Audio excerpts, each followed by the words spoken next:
problems with the U.S. banks. JPMorgan Chase, Bank of America, and Wells Fargo have all had their ratings downgraded. Michael Snyder reports, "There's a reason why I'm watching the banks so carefully.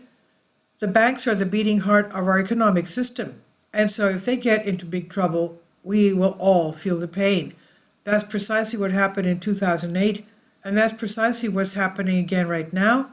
In recent months, there have been endless banking glitches. Banks have been shutting down hundreds of branches and laying off thousands of workers, and lenders are getting really tight with their money because they're sitting on hundreds of billions of dollars of unrealized losses. And just in time for Thanksgiving, 3 of our 2 big to fail banks have had their ratings downgraded by Moody's Investor Service. Moody's Investor Service cut its ratings outlook to negative from stable on Bank of America Core, JPMorgan Chase and Company, and Wells Fargo and Company. But the stocks rallied Tuesday on the heels of tame inflation data. The big news networks really have not talked about this. Why is that? To me, it's a really big deal. When push comes to shove, the 2 big to fail banks will be looking at the federal government to bail them out, but the financial position of the federal government just continues to get weaker and weaker. Analyst Peter Nearby of Moody's said that the worsening outlook on the bank debt was due to the potentially weaker capacity of the government of the United States of America, a capital A negative, to support the U.S. as systemically important banks.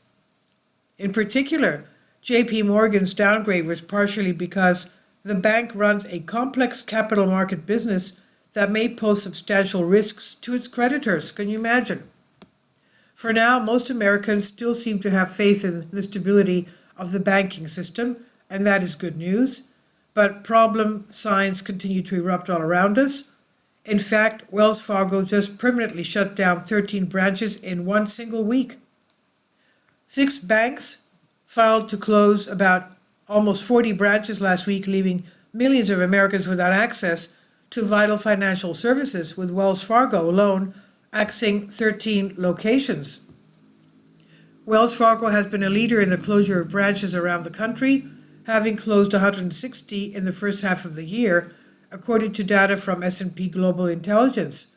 When financial institutions get into trouble, they start getting really right with their money.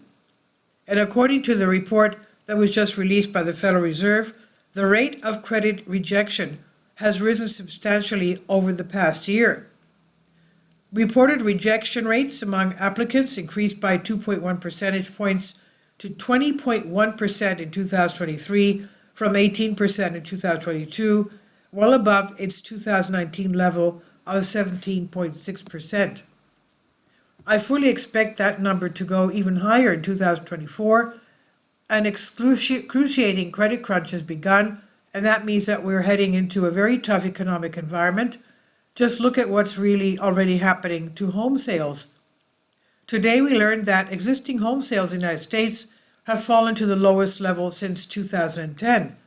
Existing home sales tumbled 4.1% last month to a seasonally adjusted annual rate of 3.79 million units, the lowest level since August 2010, when the sales were declining following the expiration of a government tax credit for home buyers. That is horrible. And Zero Hedge has pointed out that on a year-over-year basis, existing home sales are now down a total of 14.6%.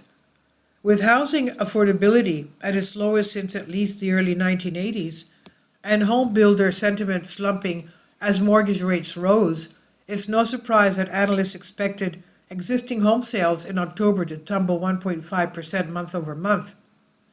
Sales actually fell 4.1% month over month, far worse than expected and down from the 20th time in the last 23 months. With September's 2.0% month over month decline revised even lower to minus 2.2% month over month, that decline left existing home sales down 14.6% year over year. This feels so much like 2008. And just like the Great Recession, consumers are starting to pull back on their spending on a widespread basis. Shoppers will be splurging less this holiday than in the past years, major retailers say. Best Buy, Lowe's, and Kohl's all reported sales declines during their most recent quarter Tuesday and are forecasting holiday sales to drop from a year ago.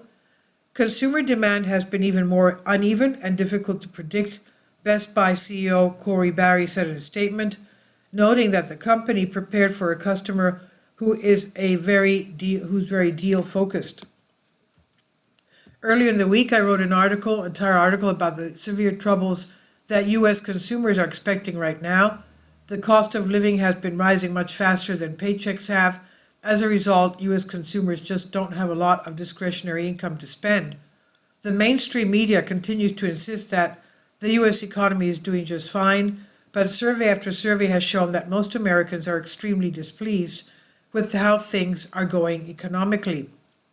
The bottom 80% of income earners has gotten poorer over the past several years, and now our economic problems are accelerating.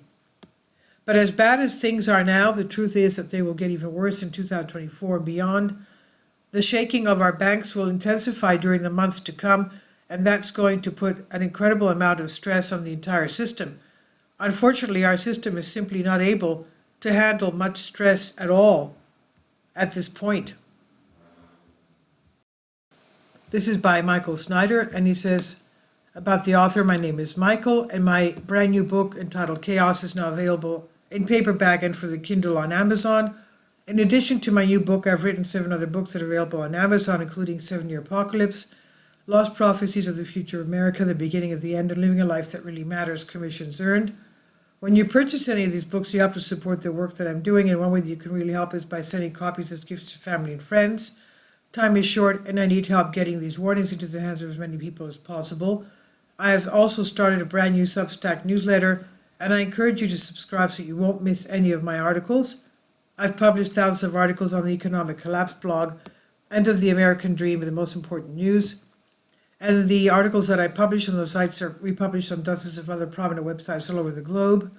I always freely and happily allow others to republish my articles on their own websites, but I also ask that they include this about the author section with each article. The material contained in this article is for general information purposes only, and readers should consult licensed professionals before making any legal, business, financial, or health decisions. I encourage you to follow me on social media, Facebook, and Twitter, and any way that you can share these articles with others is definitely great help. These are such troubled times and people need hope. John 3:16 tells us about the hope that God has given us through Jesus Christ. For God so loved the world that he gave his only begotten Son, that whosoever believeth in him should not perish but have everlasting life. If you have not already done so, I strongly urge you to invite Jesus Christ to be your Lord and Savior today. This is by Michael Snyder on the Economic Collapse blog. Please leave your comments, and thank you for your support. Support my Patreon account. The daily posts are 5 videos daily, and they are totally different from what I have on my YouTube channel. Thank you so much for your support and that you find all my content so interesting. You'll find the Patreon account details in the description box below.